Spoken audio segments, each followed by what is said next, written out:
esta mañana, por esta bella oportunidad que nos da de rendirle honor y gloria a nuestro Dios. Y Dios dice a través de su palabra que Él habita en medio de las alabanzas de su pueblo. Y en esta mañana queremos orar por Juan Carlos. Ustedes saben que mandamos un anuncio esta mañana que nos hizo llegar Diana para orar por Juan Carlos, que ha estado complicado de salud, y le comenzaron un tratamiento pero no ha dado los resultados esperados. Entonces vamos a orar y poner en manos de Dios la vida de Juan Carlos, de Dilia y sus hijos allá en Medellín. Nuestro buen Dios, tú eres un Dios, Señor, que a través del Salmo 103 nos recuerdas que eres un Dios que sanas todas nuestras dolencias, que rescatas del hoyo nuestra vida y que nos coronas de favores y misericordias. Señor, queremos que la vida de Juan Carlos refleje, Señor, y sea el depósito de muchos favores y misericordias en este día. Y esas misericordias que son nuevas cada mañana, le alienten, le fortalezcan y obres directamente, Señor, en sanidad sobre su cuerpo. De igual manera te pedimos por Dilia, por sus hijos, para que tú les des el ánimo y les fortalezcas en medio de toda esta prueba difícil que ellos están enfrentando. Señor, gracias, porque no solamente tú obrarás en su salud, también proveerás para sus necesidades cuando le haya tocado hacer algunos gastos médicos extra fuera del sistema de salud. Gracias porque tú nos escuchas y gracias porque sabemos que lo que dice tu palabra, que claman los justos y Jehová los oye. Señor, gracias porque tú nos estás oyendo y estás respondiendo para la gloria y la honra tuya y para el beneficio de esta familia Vega Pardo allá en Medellín. En el nombre de Jesucristo. Amén. Amén. Amén. El próximo domingo tenemos la Cena del Señor, el próximo domingo. Así que les recordamos eso. En estos días hemos visto en nuestro chat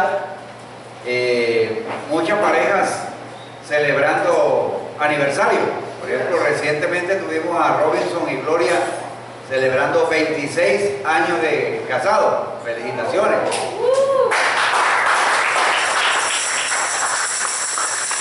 Hace días también Miguel y Malu, también. ¿Cuánto celebraron Miguel y Malu? 23. Y Edgar y Marley, ¿cuánto? 24. Nosotros vamos a celebrar ahora en diciembre 40. Y Roberto 53, Lucho y allí, imagínense. 21. Roberto, Rosita, ¿cuánto? Ya perdí la cuenta, pero...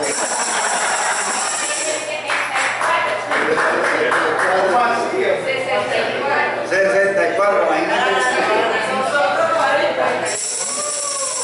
El hermano Oscar, el hermano en la línea, ¿cuántos años ha casado? 37. 37. Álvaro y Sara. 40. 20. Ana María. Ani y Yosa. 17. 17. Ya viste el reino que te toca. Y aquí tenemos una pareja que todavía no cumplió el año, ¿verdad?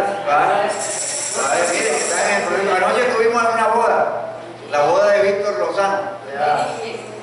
¿Quién? Lenny y Jessica, ¿cuántos años? 40 menos 36. Vamos a hablar hoy del matrimonio y vamos a hablar de un pasaje de Pedro que a veces en este contexto histórico que vivimos a veces no es fácil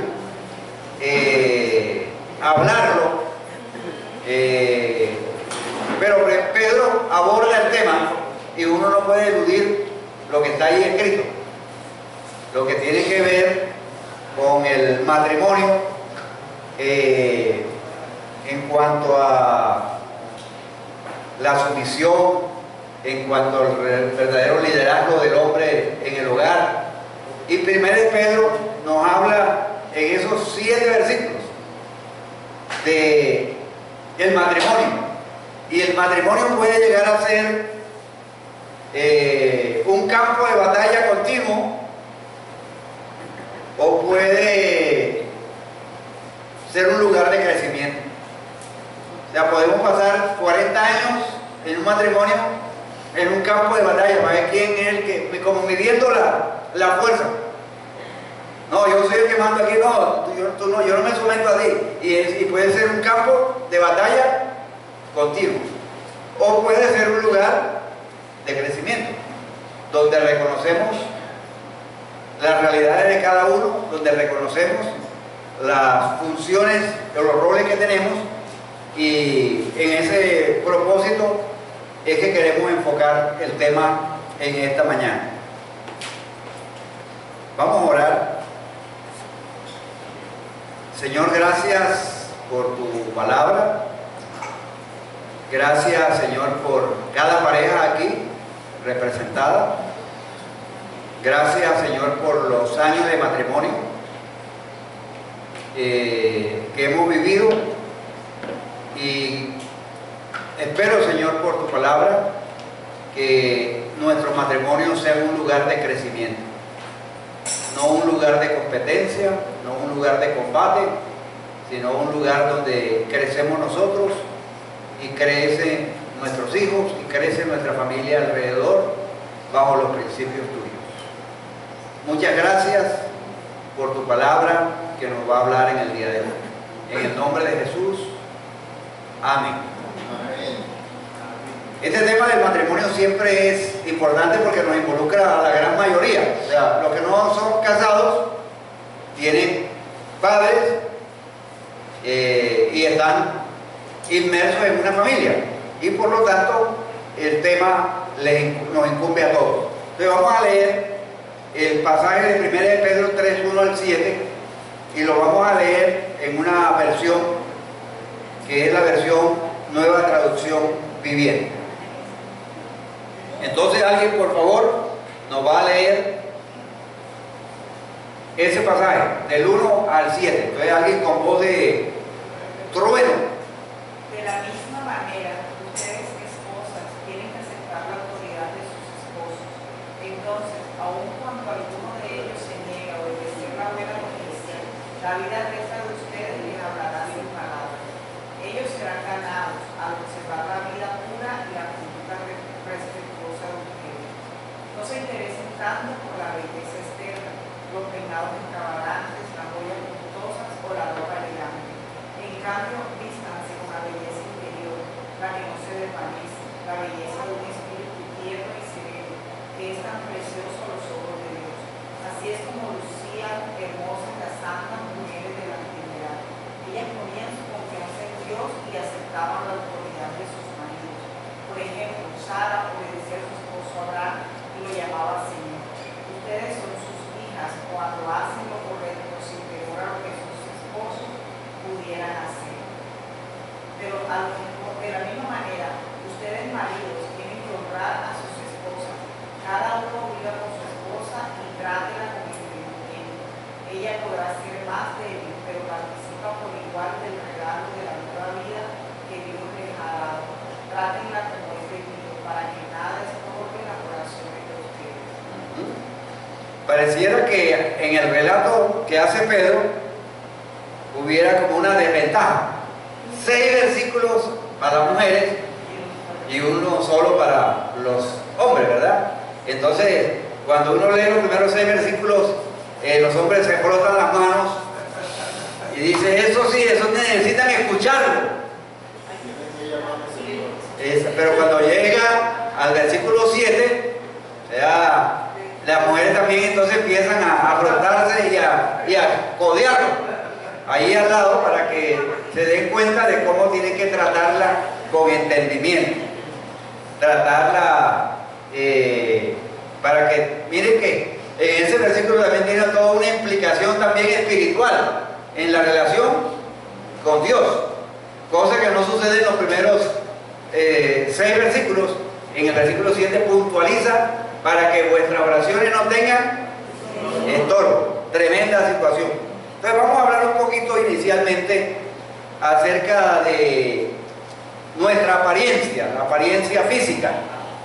Y hay unos estudios hechos que hablan acerca de que, por ejemplo, los norteamericanos o los estadounidenses gastaron 39 millones de dólares en productos cosméticos, según una página de Dodie Stewart, en agosto del 2012. Y los japoneses gastan, yo luego actualicé en internet y vi que no han cambiado mucho las cifras. Los japoneses, en segundo lugar, gastaron 26 millones de dólares en cosméticos. Francia, Alemania y el Reino Unido ocuparon el tercero, cuarto y quinto lugar respectivamente. Ahora, esas cifras no incluyen la opción radical de la cirugía estética. Eso está en la parte nada más cosmética, no incluye la cirugía estética. Pero dicen también los estudiosos que en los Estados Unidos, en ese mismo año, se quedaron con el 18% de todas las cirugías estéticas en el mundo. O sea, en los Estados Unidos el 18% de todas las estéticas se llevaron a cabo en el mundo.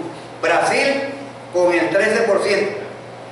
Corea, Seúl y Corea del Sur, el 20% de las mujeres entre los 19 y los 40 años se sometieron a algún tipo de cirugía.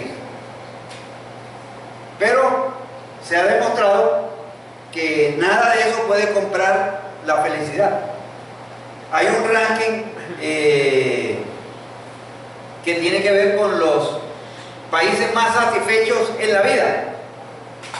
Y uno encuentra que Estados Unidos es el país número 1 en los gastos cosméticos, pero el número 23 en el ranking de países que menos satisfechos en la vida. Japón es el país que gasta más en cosméticos y ocupa el puesto 90 del mismo ranking. Eso quiere decir que muchas personas pueden gastar millones en productos de belleza y hacerse todas las cirugías, pero eso no es igual a felicidad. Eso no otorga la felicidad. Ahora, según lo que dice Pedro, Dios no está en contra de la belleza física. Dios fue el que la diseñó. Pero en estos versículos nos damos cuenta que Dios está buscando en la mujer otra clase de belleza. ¿Y cuál es esa belleza? La belleza interna. Que esa belleza interna ningún producto o sometimiento estético puede comprar o la puede echar a perder.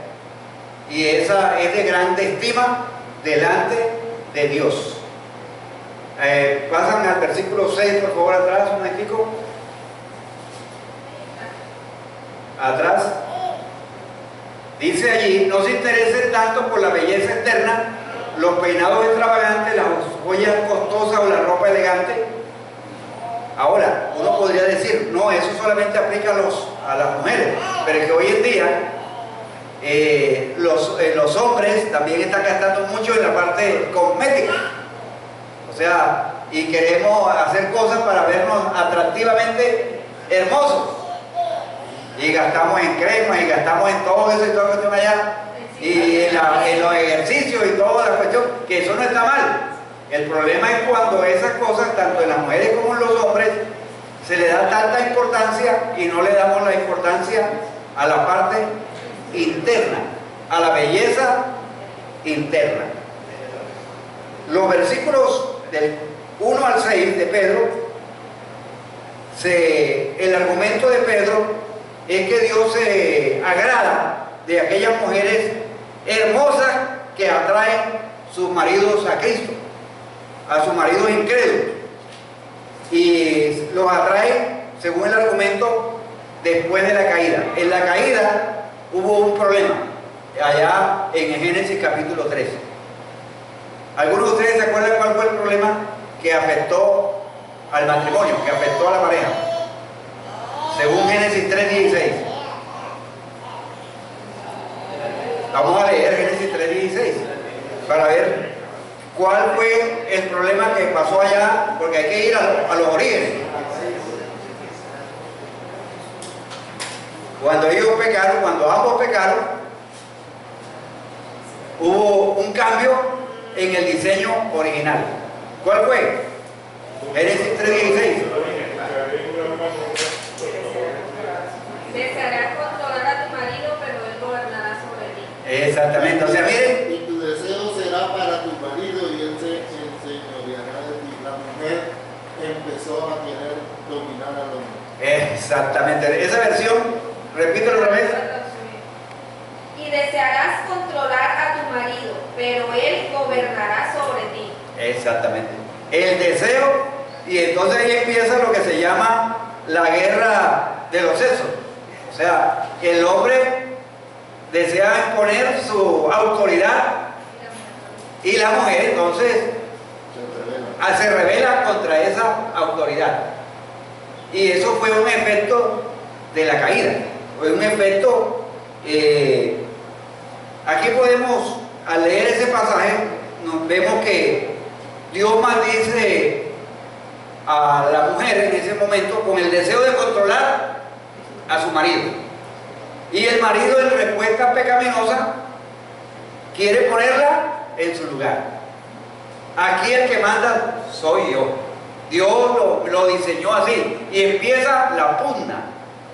Por eso entonces, cuando se llega al matrimonio, esos deseos innatos en la naturaleza pecaminosa nuestra empiezan a competir. El hombre a mostrar su machismo y la mujer a no someterse. No me someto. Y empieza la batalla de los sexos. Desde el Génesis comienza las expresiones del feminismo. Ahí viene el feminismo y el machismo. Hacia allá voy. Gracias. Pero Pedro nos da algo de esperanza.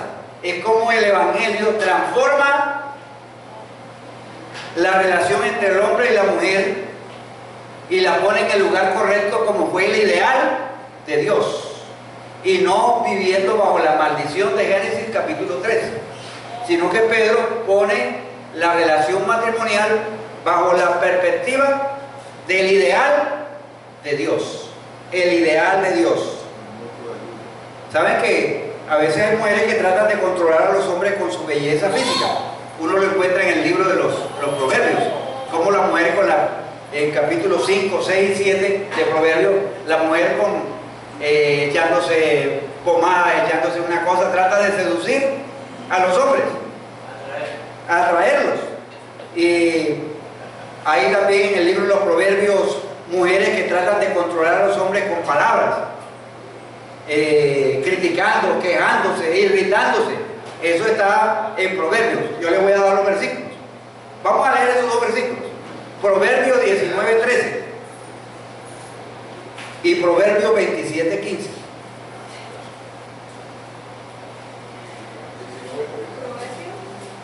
Bien. 19:13 y Proverbios 27:15.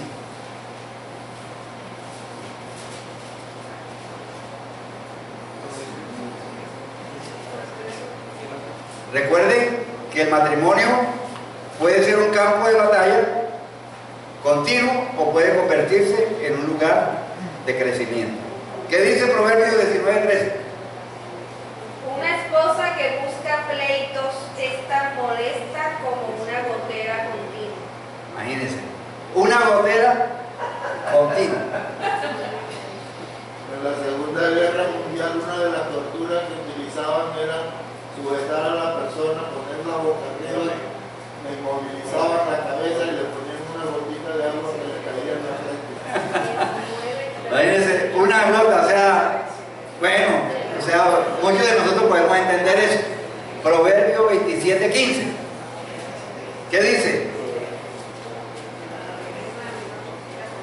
Proverbio 27:15. Gotera continua en tiempo de lluvia. Las mujeres renciosas son semejantes. Semejante. Mujer rencillosa, como una gotera. Continua. En un día de lluvia. O sea, yo recuerdo en la casa de mis padres allá que había que estar con un poco de poncherita y va, porque el té era de teja y esa cuestión, allá había que estar buscando por dónde ponerle porque eso, de los chocoritos para que no pudiera caer en el piso o caer donde algunas cosas, que había libros o cosas que se pudieran poner. Ahora hay que poner tanque. Entonces, algunas mujeres tratan de controlar con palabras, irritando, criticando o quejando. Pero también, asimismo, a veces las mujeres, los hombres, perdón, también pueden dar un trato irritable, pecaminoso, abusando de la autoridad que tienen. Y entonces empiezan a ofender y empiezan a irritar con palabras y empiezan a criticar. Es que yo paso todo el día trabajando y yo llego a la casa y no me sirve, no me está atenta a mis cosas. Entonces, a veces los principios se van aplicando porque son parte de los efectos de la maldición de Génesis capítulo 3. Ahora, eso también, o sea, ese es otro aspecto al cual, por eso, cuando yo pensé en un campo de batalla, que el matrimonio puede ser un campo de batalla cuando hay irritación, cuando hay cantaleta, cuando hay crítica, cuando hay queja, cuando hay abuso de la autoridad, eso se vuelve ¿qué? Un campo de batalla continuo. Entonces, Dios no diseñó el matrimonio para que fuera un campo de batalla. Recuerden que la idea fue de Dios. No es bueno que el hombre esté solo. Entonces Dios, al diseñar una compañera para Adán, estaba pensando en el complemento para Adán y para que fueran felices, para que disfrutaran de la vida, o sea, con todos los retos y con todo. Suficiente tiene un matrimonio para enfrentar tantos retos afuera que para poderse a pelear y a batallar internamente, porque ahí se produce un desgaste tremendo. Por eso el matrimonio debe convertirse en un lugar de crecimiento. En vez de buscar el control, las mujeres, Pedro les dice, miren, ustedes deben atraer a sus maridos por una belleza interna, imperecedera. Y esa belleza se refleja en la obediencia a sus maridos, en la sumisión. Mujeres, están sujetas a vuestros maridos para que también los que no creen a la palabra sean ganados sin palabra por la conducta de sus esposas. En el contexto de Pedro, de los que estaban allí, había maridos que no eran creyentes y vivían con alguien que era creyente. O sea, personas que no creen en el Evangelio, no creían en el Evangelio. Pero uno ve por las enseñanzas de Jesucristo y se da cuenta que de la abundancia del corazón habla la boca. De lo que hay en uno, eso se refleja. Entonces, una mujer temerosa de Dios debe reflejar un espíritu diferente, debe reflejar una actitud diferente. Yo me imagino que algunas mujeres en esa época podrían tener una excusa y decir, no, es que yo no me someto a él porque él es un marido inconverso, no es creyente, es borrachón, así que yo no me someto a él. O sea, aquí no está diciendo que hay que someterse porque no es creyente, no, hay que someterse por un principio divino de que es una autoridad que Dios ha establecido. ¿Se acuerdan ustedes también que en Pedro habla acerca de que había que someterse también a los patrones que son difíciles?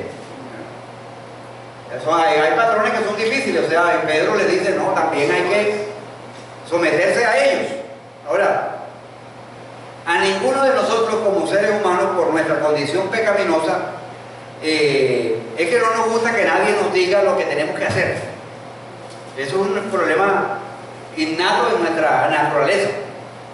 Pero nosotros, cuando conocimos el Evangelio, creemos que Dios es bueno y sabio y que hay un mandamiento de sujetarnos a las autoridades como algo bueno y sabio. Pero sabemos que a veces hay una autoridad abusiva en la parte civil, en la parte religiosa, autoridad abusiva, y también en la autoridad a veces de muchos maridos que abusan. Pero el hecho de que abusen, eso no hace esa excepción no hace que la regla se cumpla, de que hay un principio de sometimiento. Si eres una mujer que está dentro de una relación que es abusiva, hay que buscar ayuda inmediatamente. Hay que buscar ayuda. Si uno está dentro de un país, un sistema, y están violentando los derechos y las leyes que uno tiene, hay que buscar la ayuda legal y toda cuestión para defender los derechos que uno tiene. Aquí, porque hay que verla desde el punto apropiado de cada autoridad y los límites que tienen las autoridades. La situación que Pedro está hablando es una situación diferente. Está hablando aquí sobre la base de un matrimonio que no es abusivo. Está diciéndole a un mandamiento que yo llamaría impopular en nuestra generación. Decirle a una mujer afuera de la iglesia, sométase a su marido, eso es impopular. Eso va, ¿cómo así? Yo tengo los mismos derechos. O sea, y ya nosotros nos hemos emancipado. Ya nosotros hemos adquirido derechos a través de la historia, por lo tanto, yo tengo los mismos derechos que tú, y empieza la batalla. Hoy en día le llaman empoderamiento. Empoderamiento, exacto. Y esos valores de afuera, sutilmente, van entrando en la iglesia. La autoridad y la sumisión son buenas. Pero cuando nosotros descuidamos los principios que Dios ha establecido en su palabra, y cuando abusamos de esos principios para decir como hombre, lo que pasa es que yo soy la cabeza del hogar y yo soy el que manda, entonces no abre la oportunidad para dialogar, no abre la oportunidad para admitir que se ha equivocado. Ahí entonces está aflorando la pecaminosidad del ser humano y no está dando lugar a lo que el Evangelio ha hecho en la vida. Porque mire, el Evangelio no solamente transforma la vida de las personas en el sentido de que no, antes yo era borrachón, ahora tomo solamente Coca-Cola y café. No, o sea, el Evangelio va más, se trasciende todas las esferas de nuestra vida. Que seamos santos en toda. Como que hablar de matrimonio produce.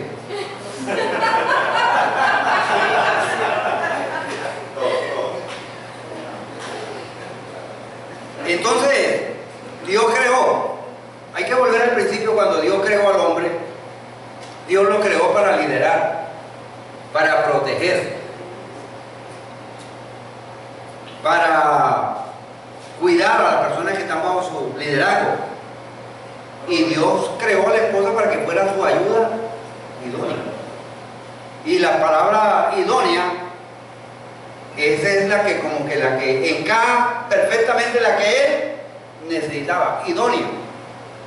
Martín, yo creo que eso es una de las razones por las cuales la diferencia entre la pareja, Dios mandó a Moisés que le mandara carta de Dios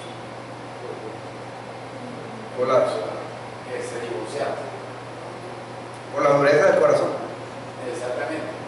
Por el problema del punto que la pareja cuando él le dio la autorización a Moisés para que se divorcie. Exactamente, pero siempre en todos esos casos, eso es Mateo 19, siempre Jesús remite, pero al principio no fue así. O sea, siempre hay que ir al diseño original. Por eso el hombre debe liderar, debe proteger y proveer. Ojalá que no se nos olvide eso. O sea, como hombres estamos llamados a liderar, proteger y proveer. Cuando nosotros como hombres no cumplimos con esos principios de liderar, proteger y proveer, estamos cediendo el derecho, y entonces la mujer empieza en un momento dado a empezar a dirigir, y empieza ella también a proteger y a proveer, y entonces se pierde el diseño que Dios ha dado. Ahora, en este sentido, la mujer debe afirmar y animar el liderazgo de su marido. Delante de Dios, tanto hombre como mujer tienen la misma esencia. Dice la Biblia que son coherederos de la gracia de Dios, pero tienen diferentes papeles que Dios ha dado de autoridad y de sumisión.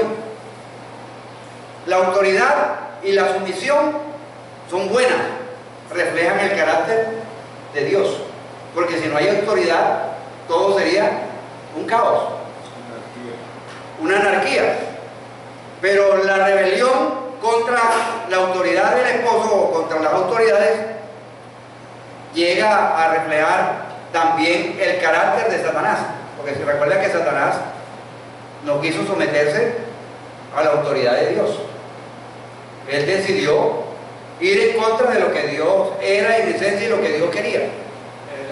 Él quería ser igual a Dios, entonces se revela. Entonces, la falta de sumisión revela el carácter de Dios. La sumisión, la autoridad correctamente refleja el carácter de Dios. Por eso cuando en el versículo 1 dice: para que también los que no creen a la palabra sean ganados sin palabra por la conducta de sus esposos. Llama, miren que hay algo interesante, que no está llamando a las mujeres a someterse a todos los hombres. Está llamando a las mujeres a someterse a sus propios maridos. La sumisión no tiene raíz en si tu esposo es creyente o no es creyente, sino simplemente un principio de autoridad. Y el esposo debe amar a su mujer para que su mujer sea sumisa. Esa es la otra contraparte que vamos a... la ama, si la trata mal, la mujer no va a ser sumisa. Exactamente, por eso. Entonces ahí viene el conflicto. Cuando simplemente porque no me someto a fulano tal porque no me está amando como yo quisiera, también a veces puede ser una excusa pecaminosa. O sea, una persona dice: no, pastor, yo no me someto a mi esposo porque él no es detallista conmigo. Y es que la Biblia nos dice que si él, o sea, si es que él tiene que ser detallista para yo someterme. Eso no es que me dan para yo poder dar. No, simplemente es que todos tenemos que dar en el matrimonio. Cada uno tiene que poner su parte en este asunto, porque si no doy de lo que yo estoy llamado a dar, eso se vuelve una competencia y una pelea constante. Papi, me imagino que en algún momento de la enseñanza van a incluir los principios que Pablo también paralelamente fija en Efesios 5. Ahora ya vamos. En donde no es la mujer la única que está invitada a someterse, sino que ambos tenemos que someternos. Si el marido está sometido a Dios, le será más fácil conseguir que su mujer se someta a él. Hacia allá vamos. Esos son los principios generales, partiendo de Pedro, y luego uno tiene que ir a Efesios. Hay mucho que decir sobre eso, pero hay unos principios generales que tienen que ver con, en este caso aquí, los incrédulos. Para que sean ganados para Cristo sin palabra, la mujer tiene que someterse a su esposo. Pero esa autoridad de esos esposos incrédulos tiene su límite. O sea, no pueden abusar de ella porque es creyente, no, tiene que hacer esta cosa y esto otra que van en contra de su fe, en contra de su conducta y de su moral. Entonces eso tiene su límite también. Ahora, hay que guardarnos diría yo, de 2 o 3 errores. Hay maridos incrédulos que hostigan, o más bien, cuando un marido incrédulo es hostigado por su esposa, toda conversación es hablándole de la Biblia dice, o sea, y tiene el marido sobresaturado. O sea, si el marido salió a la calle y le pasó algo, mira, eso es una maldición de Dios, eso es para acá, eso es, lo atosiga tanto que esa persona, aunque de pronto tenga buena intención en comunicarle algunos versículos, lo que hace es que lo vacuna a esa persona, y esa persona no tiene como la apertura para recibir lo que le está dando la otra persona. Miren que habla acerca de sin palabra, que las esposas deben influenciar a su esposo sin palabra. O sea, ¿qué quiere decir eso? O sea, de un estilo de vida. Eso no quiere decir que no van a hablar. O sea, va a haber momentos en que una mujer a su esposo no creyente le va a explicar algunas cosas del evangelio. De hecho, van a darse oportunidades. Pero aquí es influenciar a su esposo sin palabra. O sea, cuando yo pensaba en eso, pensaba si era un testimonio no solamente silencioso, sino también la idea de que a veces hay muchos aspectos de la vida en los cuales la pareja tiene que hablar. Y la pareja creyente, la mujer creyente, puede dar su perspectiva desde el evangelio. De pronto no citando textualmente diciendo, no, la Biblia dice, sino expresando, mira mi hijo, mira mi amor, yo creo que deberíamos hacer esto y esto porque creo que esto es lo que yo pienso, y entonces el marido, o sea, ahí también hay una oportunidad para dar el punto de vista desde el evangelio. Es que yo creo que a veces hay una realidad histórica, y la realidad histórica que uno ve es que en la mayoría de las iglesias, la gran mayoría son mujeres. Gracias a Dios aquí es equilibrado, pero a veces uno encuentra iglesias donde el 70 o el 80% son mujeres, y muchas de esas mujeres vienen con esposos que no son creyentes. Entonces no disfrutan del matrimonio y les cuesta trabajo someterse a esos esposos no creyentes, porque es difícil. Pero recuerden ustedes que el mismo Pedro tiene un versículo que me llama mucho la atención. Santificad a Dios, el versículo 15 del capítulo 3. Santificad a Dios el Señor en vuestros corazones y estad siempre preparados para presentar defensa con mansedumbre y reverencia a todo lo que os demande razón de la esperanza que hay en vosotros. Ese principio se aplica también para las esposas que están casadas con alguien no creyente. Va a haber un momento dado en que ellas van a poder responder y presentar defensa con mansedumbre y reverencia ante algunas demandas, ante algunas cosas que el marido no creyente quiera imponerle. Entonces hay que estar preparado. Ahora, una persona que ha creído en Cristo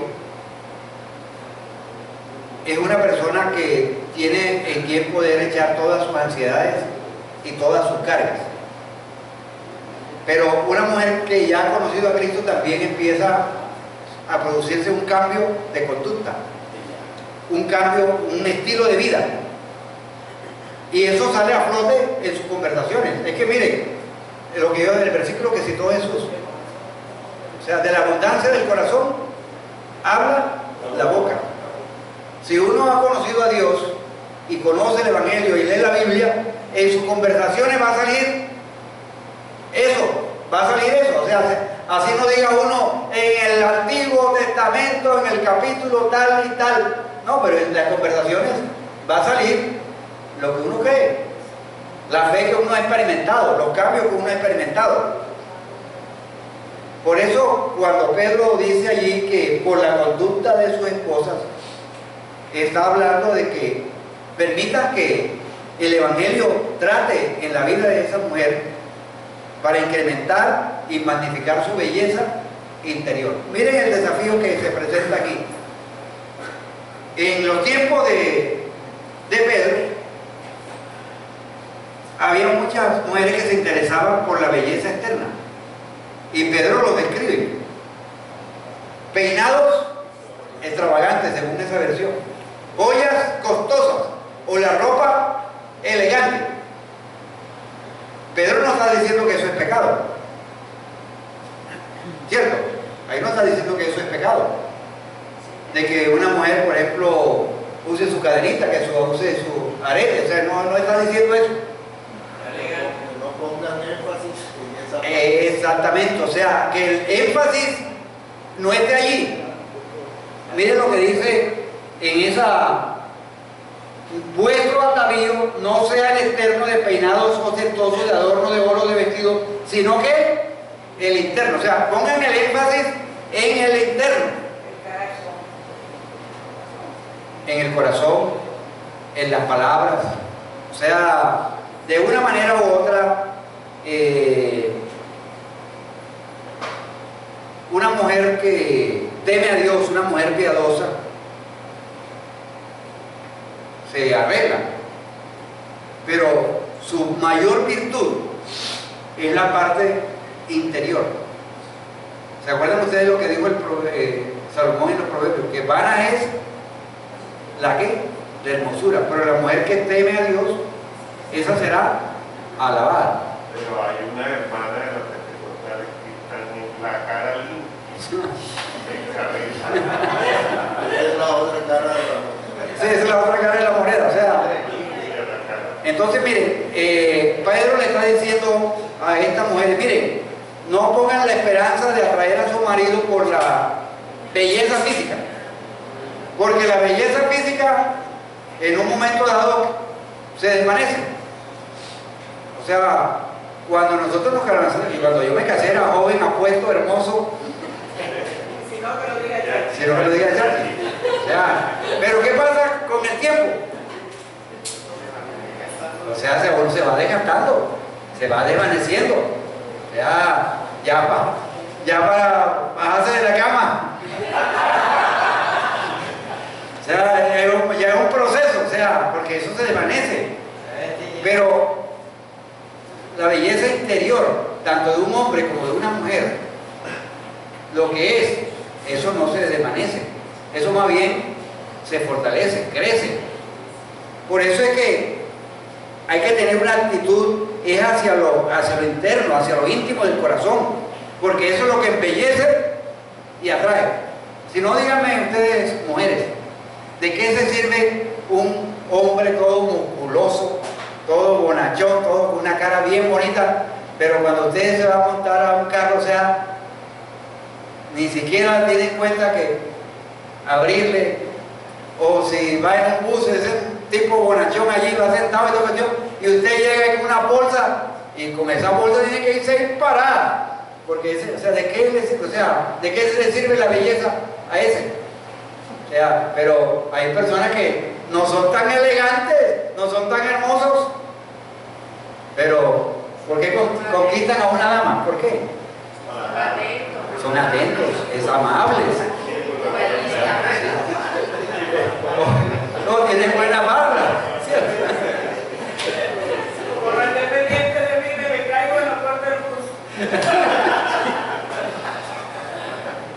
Entonces, un espíritu suave y apacible.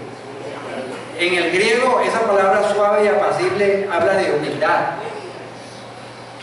Habla de lo opuesto a la opresión, una persona que está dispuesta para servir, una persona que tiene un espíritu de humildad. A veces lo traducen en algunas versiones como manso, para decir que Jesús fue un hombre manso. ¿Se acuerdan de Moisés también, que era manso? Pero el ser manso no es menso. La idea era que Jesús, cuando vino a este reino de la tierra, no vino con opresión. Miren que él cambió toda la manera de Jesús, de lo que era un rey. Por ejemplo, no llegó en un caballo blanco, sino llegó allá en un animal de carga, un pollino, o sea, llegó allá.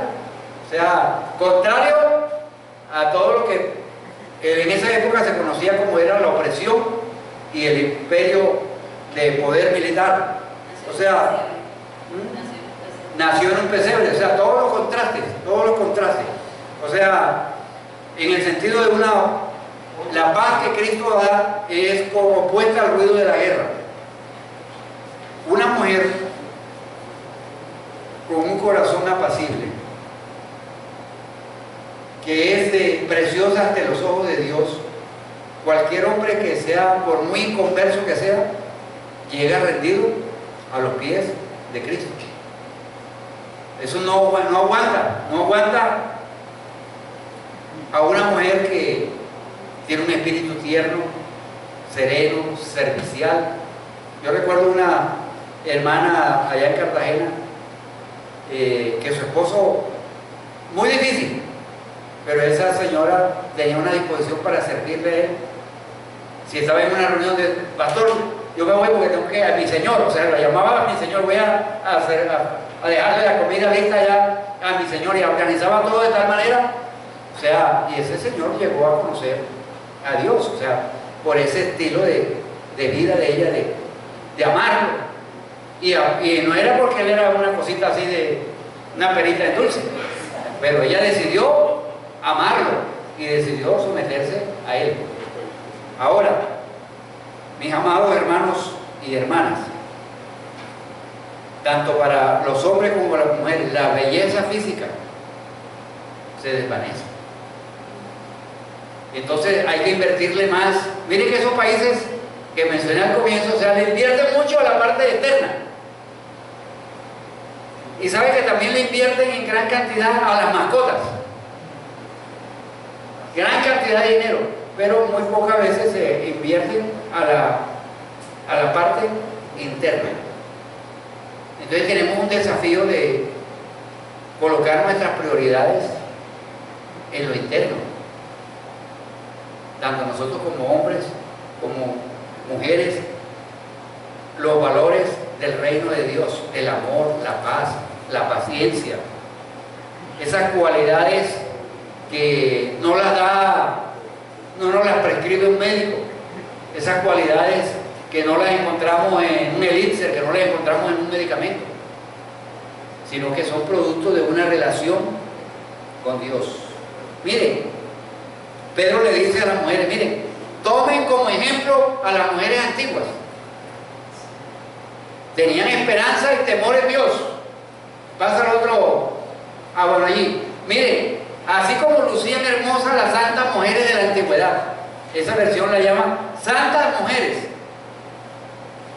Ellas ponían su confianza en Dios y aceptaban la autoridad de sus maridos, aceptaban la autoridad de sus maridos.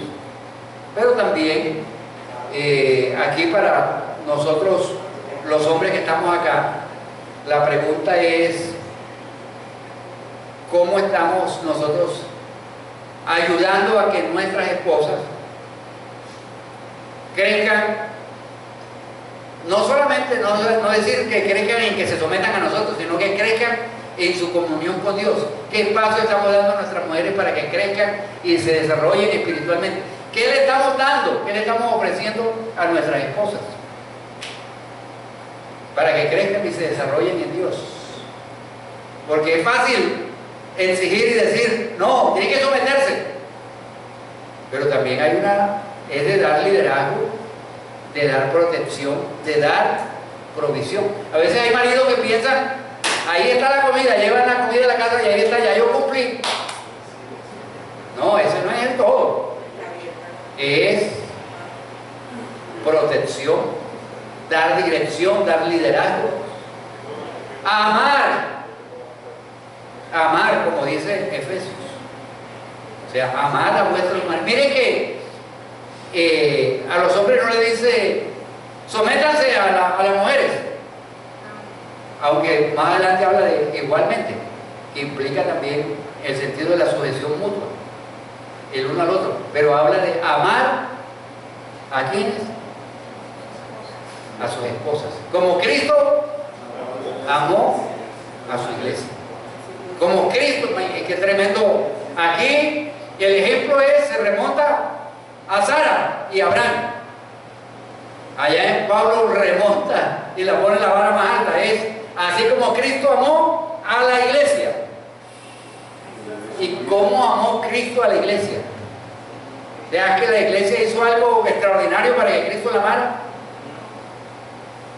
La iglesia no ha hecho nada para que la ame, sino que simplemente fue una decisión, una actitud del corazón de Dios de amarnos a nosotros a pesar de nuestros pecados. Y no nos condicionó y nos dijo, bueno, si tú mejoras un poquito, yo te amo. No es que, mi amor, si tú te sometes a mí, yo te amo. Eso no es. Usted ame. El mandato es amar a vuestras esposas. Les pregunto a ustedes, mujeres, ¿ustedes se someterían a un hombre que las ama, que las protege, que les da liderazgo, que les provee para sus necesidades? ¿Ustedes se rebelarían contra un hombre así? A ver quién se revela. Ahí no hay lugar a la rebelión. Entonces hay una gran responsabilidad de parte de nosotros los varones, de dar liderazgo, protección, provisión a nuestras esposas, amarlas.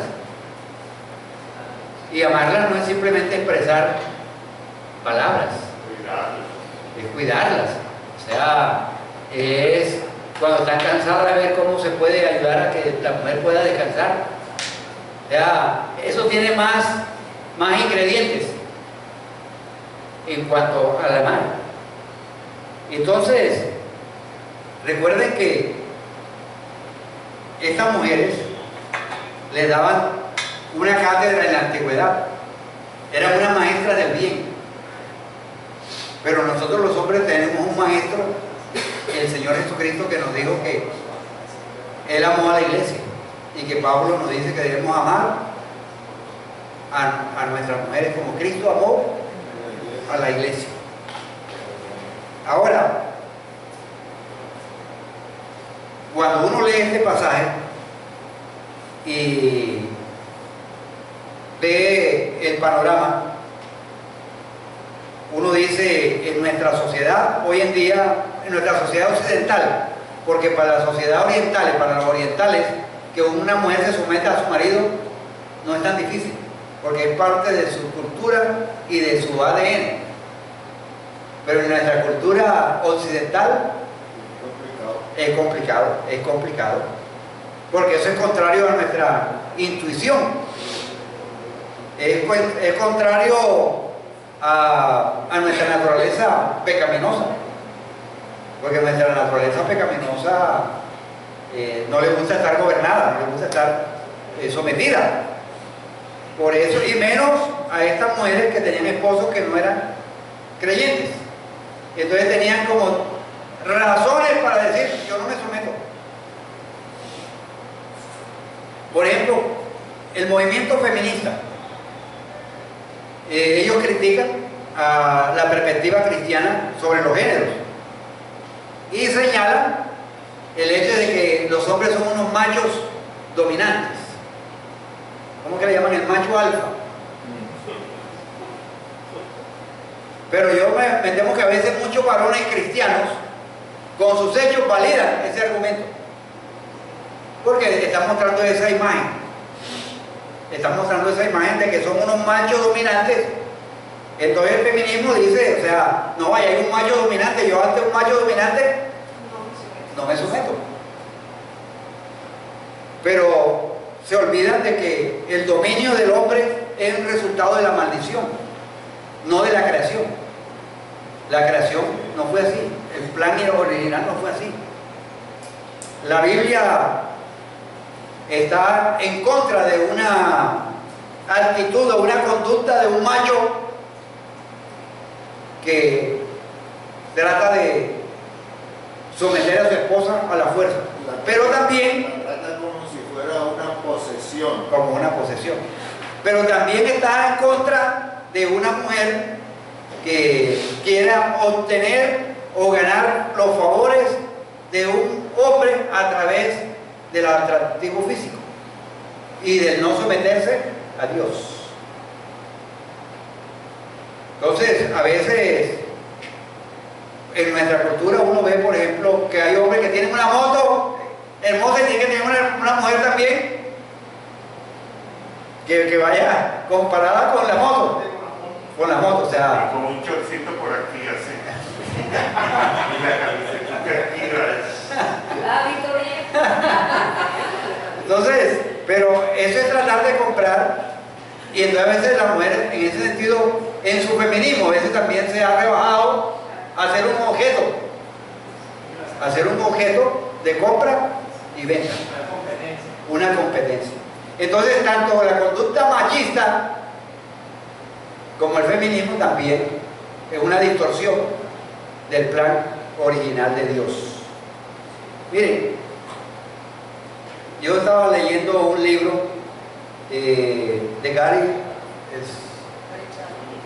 Smith, creo que se llama se llama El ADN de las relaciones. Smalley, algo así, Gary Smalley. Y él dice que las relaciones del varón y la hembra son como una hermosa danza donde el hombre lidera y la mujer sigue sus pasos, y que no están en esa danza para mostrar que el uno es mejor que el otro, sino que el interés que ellos tienen es que ambos bailen bien. O sea, es tratar de ayudar a que el uno complementa lo que el otro le falta en esa relación, y eso se hace con la práctica. O sea, lo de la danza no es simplemente que una persona se paró y todo y agarró otro allá y empezó ya y enseguida se complementa. Eso es un proceso. Eso es un proceso. Si usted va, cuando ve esos Juegos Olímpicos y ve lo de la danza, eso es una cosa tan sincronizada. O sea, pero eso es ejercicio, eso es tiempo. En el matrimonio necesitamos tiempo. Y algunos llevamos 40 años, otros llevamos 60 y pico. Hay otros que están comenzando. Entonces, pero hay que tener una misma mentalidad, y es la mentalidad de agradar a Dios. Miren, esposos,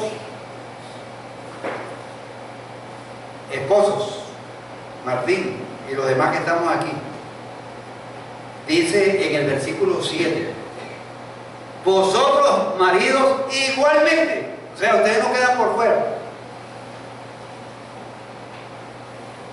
vivir, y noten que el verbo que está allí, ¿está en qué? Imperativo. Vivir con ellas sabiamente. En el griego, la palabra sabiamente es como que con conocimiento. O sea, pero no es un conocimiento analítico, no es una perspectiva religiosa, sino es una perspicacia amorosa y considerado. O sea, detallista. Yo creo que de ahí donde viene la palabra detallista, que está pendiente de cuáles son las necesidades de su esposa. Vivir con ellas sabiamente, dándole honor a ella como un vaso más frágil. Ahora, hay que entender que las mujeres Dios las diseñó así.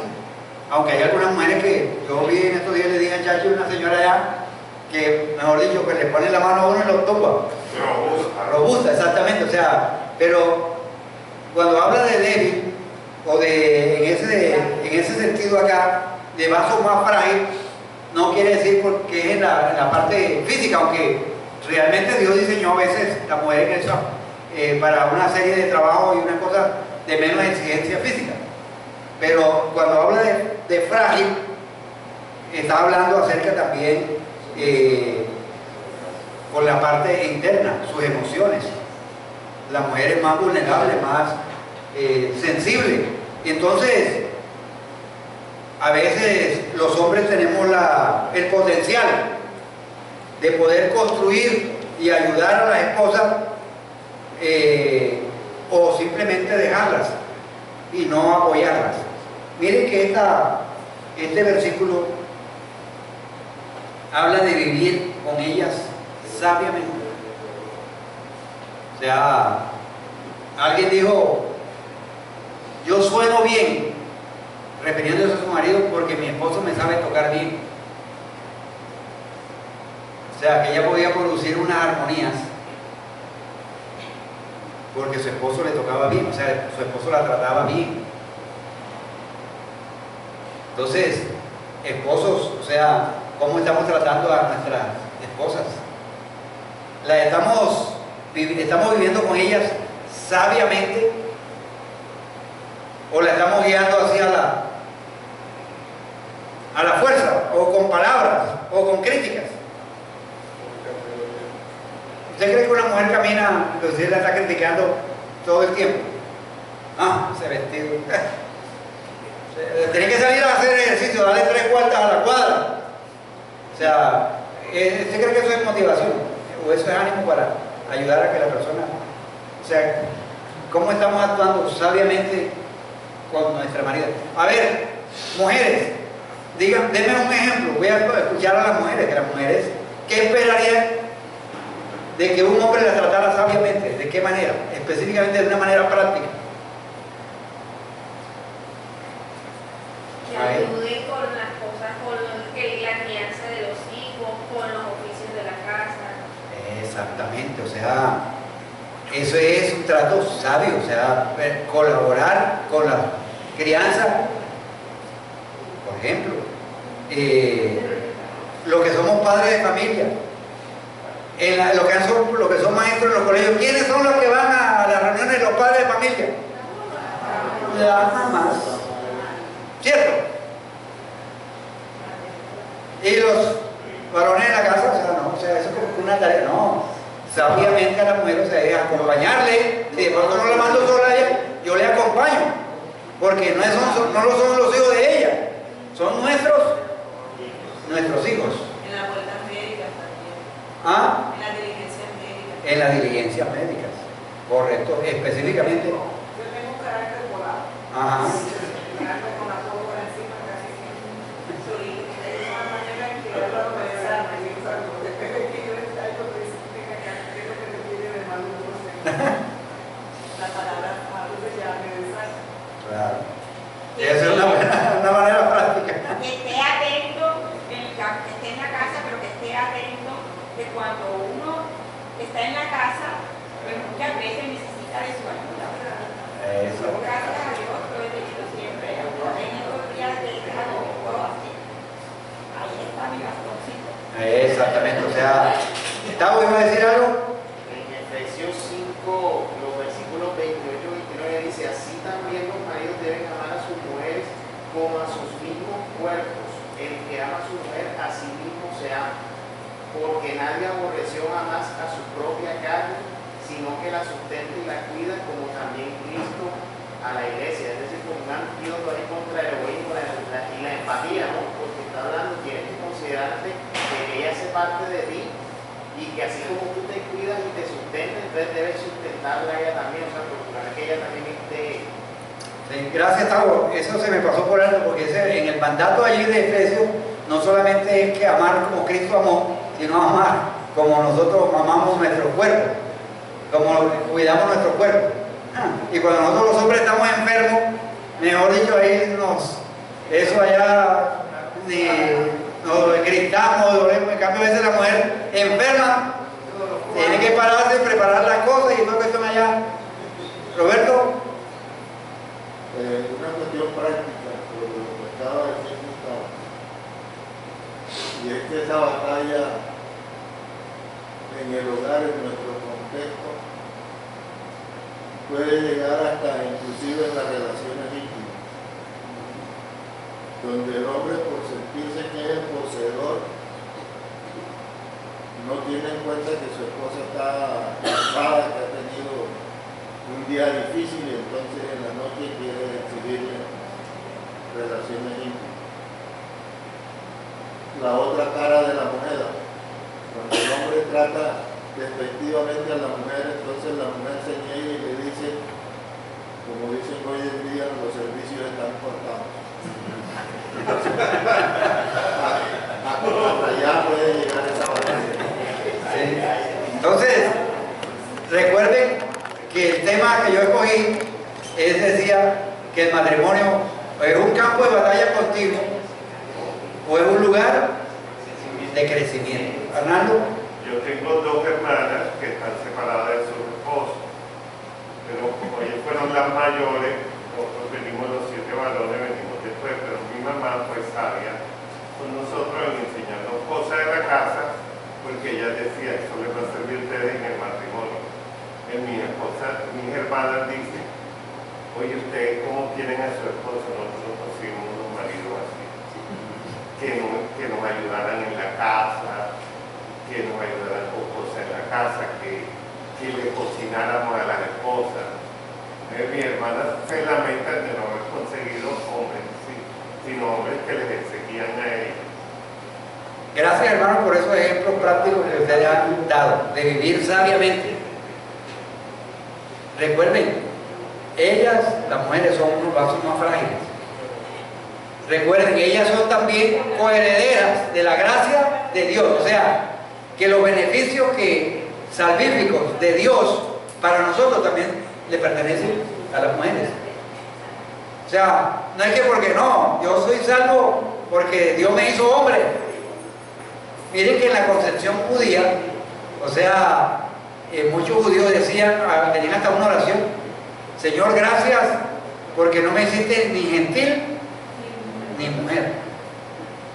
Miren esa concepción terrible. O sea, entonces hay que ir cambiando el chip y hay que ver a las mujeres como coherederas de la gracia de Dios.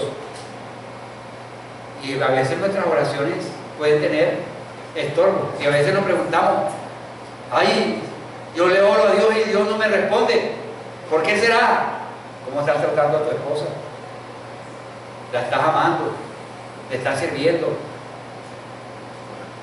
Miren, ese es uno de los pocos versículos en la Biblia que habla acerca de las relaciones entre un hombre y una mujer en matrimonio, que habla de que las oraciones pueden ser estorbadas por el trato y por la actitud que enfrentamos. Cuidado con la manera en que estamos tratando a nuestras esposas. El mandato es positivo. El positivo es vivir con ellas sabiamente. Pensemos por un momento. De pronto estos versículos a algunos les puede parecer difícil. Pero si tú eres esposa, ¿cómo estás tratando de controlar a tu esposo en alguna forma? ¿Estás analizando de pronto de que quieres controlar su vida, de que con cantaletas constantes no ha funcionado y no ha cambiado? Cierto que a veces las mujeres piensan que con la cantaleta, o sea, la goterita todo el día, desde que se levantan, el sermoncito, pero han pasado 40, 50 años y de pronto no han cambiado. Entonces, y usted se ha vestido elegantemente y toda cuestión, y ha invertido en cosméticos y ropa, pero no ha invertido en un espíritu apacible, en un ornato interno. Varones, ¿cómo podemos afirmar y animar a nuestras esposas?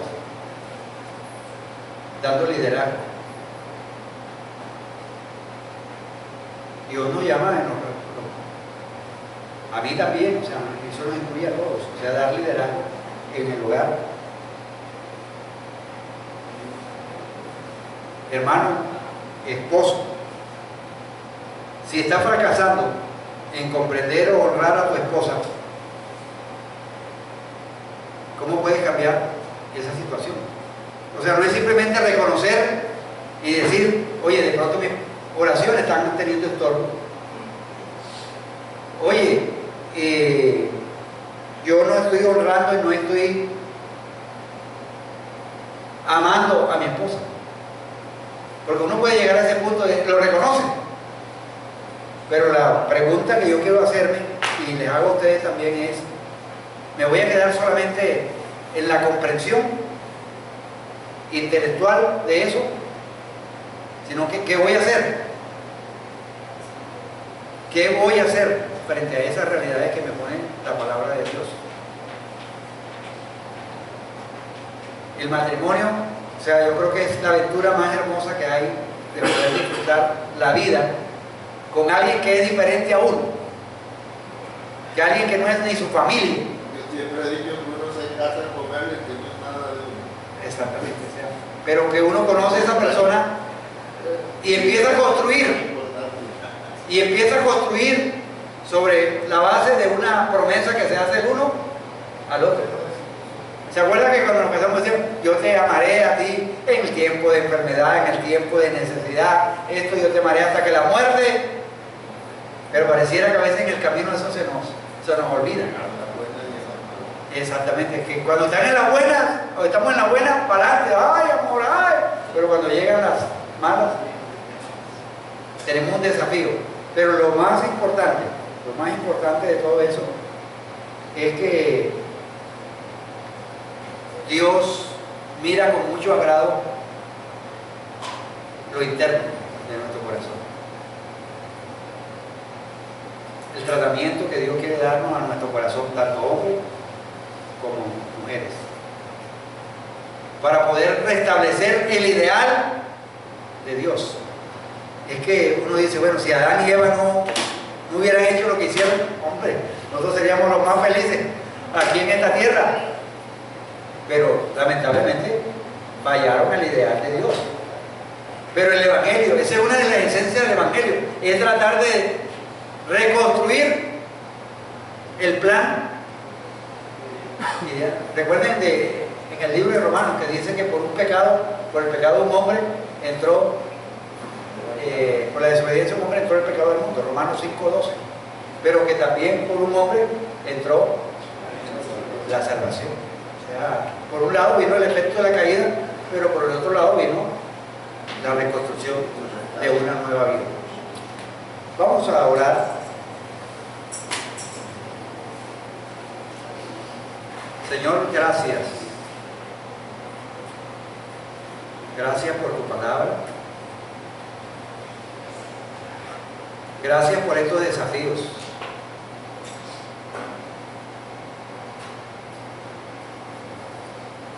Gracias, Señor, por los matrimonios aquí presentes. Gracias por los que están comenzando este caminar. Y queremos animarlos a que esto se construya un lugar de crecimiento, al igual que para nosotros, que ya tenemos muchos años, que en aquellas áreas en las cuales se ha convertido el matrimonio en una guerra, una lucha de poder, que podamos deponer nuestros pensamientos y someter nuestros pensamientos a la autoridad de tu palabra. Señor, gracias por el matrimonio, gracias porque fue idea tuya, y gracias porque tú sigues construyendo esta relación tan hermosa, que es comparada nada más y nada menos con el amor de Jesucristo por la iglesia.